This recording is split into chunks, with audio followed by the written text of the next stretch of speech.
بسم اللہ الرحمن الرحیم۔ ابھی افطار کے بعد ایک کلپ نظروں سے گزرا اور دیکھا کہ ایک شیعہ ذاکر کس طرح امیر المؤمنین، امام المسلمین، خلیفۃ الرسول اللہ صلی اللہ علیہ وسلم کے بارے میں، حضرت عمر کی شان کے بارے میں کیسی کیسی زبان درازی اور کیسی کیسی گالیاں نکال رہا ہے۔ پہلے آپ یہ سن لیجئے، پھر اس پر بات کریں گے۔ وہ عمر ابن خطاب کو دوسرا خلیفہ مانتے ہیں۔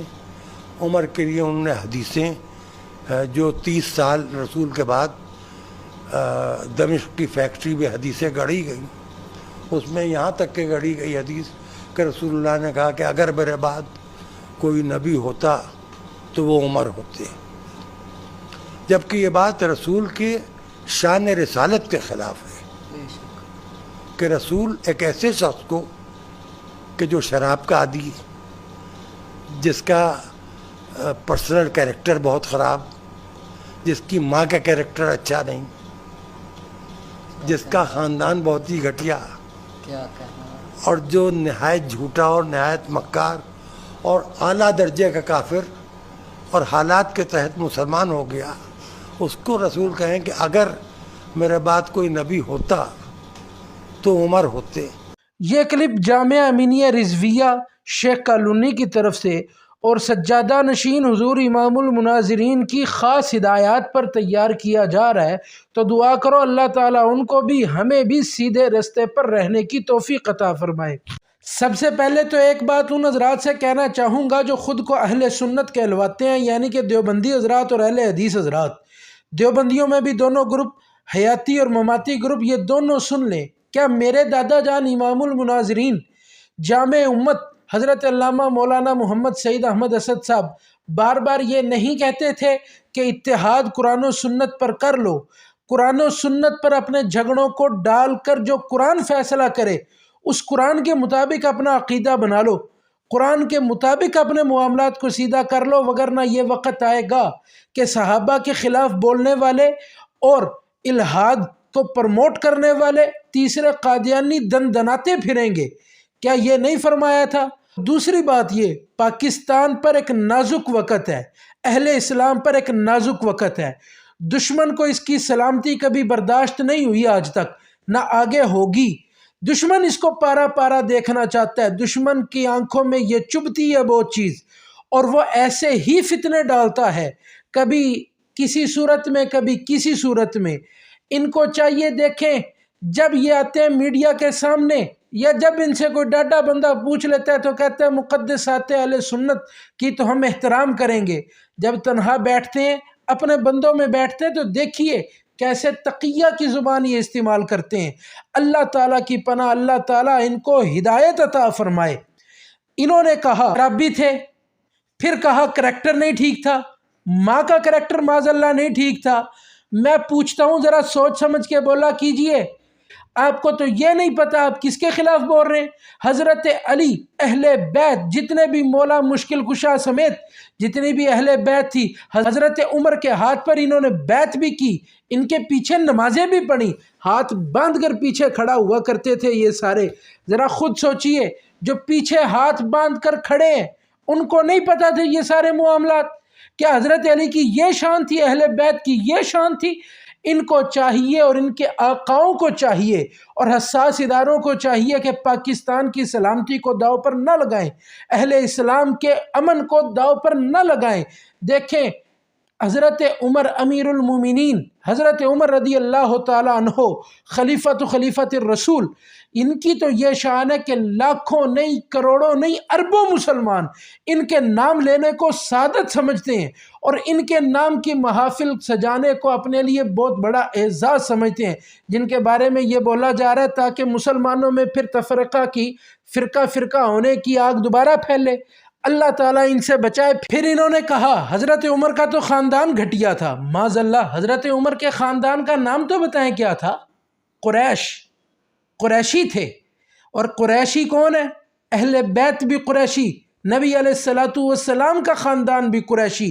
اور یہ بھی بتائیں اگر حضرت عمر کا معاذ اللہ جو لفظ آپ نے بولنے ہیں خاندان معاذ اللہ گھٹیا تھا، تو حضرت عمر کے جوائیوں میں دامادوں میں کن کن کا نام آتا ہے؟ کیا نبی علیہ السلام حضرت عمر کے داماد نہیں؟ یہ سرکار کا حضرت عمر کا یہ خاندان نہیں؟ اور پھر حضرت عمر کن کے داماد ہیں؟ مولا علی کے، مولا مشکل کشا کے۔ تو کیا یہ ان کا خاندان نہیں؟ اس کو گھٹیا کہہ رہے ہیں آپ۔ پھر انہوں نے کہا کہ حضرت عمر جھوٹے اور مکار تھے معاذ اللہ۔ تو پھر وہی بات ہے کہ جھوٹوں کے پیچھے اہل بیت نے ہاتھ باندھ کر کھڑے ہونے تھے۔ چلیں اس پر اللہ کا قرآن بھی سنیں۔ حضرت عمر تو وہ ہیں، صحابہ تو وہ ہیں جن کی شان میں اللہ کا قرآن بولتا ہے۔ تعالیٰ نے فرمایا للفقراء المہاجرین، مہاجرین کی شان، الذین اخرجوا من دیارہم، مہاجر وہ ہیں جن کو ان کے گھروں سے نکالا گیا، واموالہم، ان کے مالوں سے نکالا گیا۔ اور آپ کہتے ہیں یہ جھوٹے تھے، یہ مکار تھے۔ اللہ کا قرآن فرماتا ہے یبتغون فضلا من اللہ ورضوانا، اکیلا مہاجر جس نے ہجرت کی اللہ کا فضل چاہتا تھا، اللہ کی رضا چاہتا تھا۔ ان کے دلوں کے حال اللہ تعالیٰ گواہی دے رہا ہے۔ ایک ہے گواہی اللہ تعالیٰ کی، ایک ہے آپ کی۔ آپ کہتے ہیں حضرت عمر میں ایمان کوئی نہیں تھا، اللہ ان کے ایمان کی گواہی دے رہا ہے۔ اور فرمایا وَيَنْصُرُونَ اللَّهَ وَرَسُولَهُ أُولَٰئِكَ هُمُ الصَّادِقُونَ، یہ اکیلا مہاجر سچا ہے۔ جن کو سچا اللہ کا قرآن کہے، آپ کے جھوٹے اور مکار کہنے سے اللہ کے قرآن کو فرق نہیں پڑے گا۔ اللہ کا نور مکمل ہو کر رہے گا، آپ کی پھوکوں سے کچھ فرق نہیں پڑے گا۔ پھر آخر پر آپ نے کیا کہا؟ حالات کو دیکھ کر مسلمان ہوئے تھے، اندر سے مسلمان کوئی نہیں تھے۔ پھر وہی بات حضرت علی اس کی بیعت کر رہے ہیں جو حالات کو دیکھ کر مسلمان تھا، منافق تھا معاذ اللہ۔ آپ کو خدا کا خوف بھولا ہوا ہے۔ اب اس پر سنتے جائیے۔ اللہ کا قرآن فرماتا ہے، سورۃ انفال پڑھ رہا ہوں، آیت نمبر 74، والذین آمنوا وہاجروا وجاہدوا فی سبیل اللہ، جن لوگوں نے ایمان قبول کیا، ہجرت کی۔ ہجرت کس نے کی تھی؟ حضرت ابوبکر صدیق، حضرت عمر فاروق، حضرت عثمان غنی، مولا مشکل کشا، جس نے بھی ہجرت کی، وجاہدو، اور پھر جہاد بھی کیا، فی سبیل اللہ، اللہ کے رستے میں، والذین آووا ونصروا، اور جن لوگوں نے ان کی مدد کی، اولئک ھم المؤمنون حقا، یہ سارے کے سارے ان کے ایمان کی گواہی اللہ دیتا ہے، یہ پکے ٹھکے مومن ہیں۔ جن کو سرٹیفکیٹ بارگاہ خداوندی سے ملے، بارگاہ قرآن سے ملے، جن کو سرٹیفکیٹ ایمان کا، ان کو آپ جیسوں سے سرٹیفکیٹ لینے کی ضرورت نہیں۔ آپ کہتے ہو حالات دیکھ کر یہ مسلمان ہوئے تھے، بات کر کون رہے ویسے؟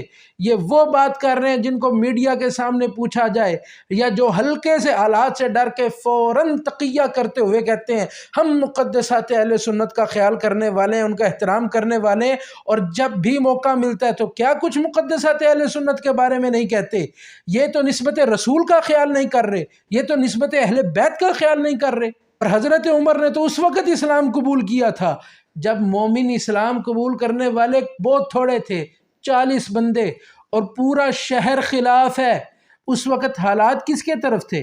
رسول اللہ علیہ الصلوۃ والسلام کے ہاتھ پر ایمان بھی قبول کیا، اور جا کر پھر اعلان کیا جس نے اپنی بیویوں کو بیوہ کرنا ہے، بچوں کو یتیم کرنا ہے، اور جس نے اپنے ماں باپ کو بوڑھا لاچار چھوڑنا ہے، آئے عمر کے آگے، اسلام کے بارے میں کچھ کہہ کے دکھائے، عمر نے اس کی گردن نہ اڑا دی تو پھر اس کو عمر نہ کہنا۔ یہ حالات کے تحت مسلمان ہوئے، اور وہ پکے مومن ہیں جو جناب فل تقیہ کر کے بیٹھے ہیں، کوئی پوچھے تو اور، یہ پوچھے تو اور۔ اللہ تعالیٰ ان سب کو ہدایت عطا فرمائے۔ پاکستان کا امن داؤں پر لگانے پر یہ تلے ہیں، اللہ تعالیٰ سب کو ہدایت عطا فرمائے۔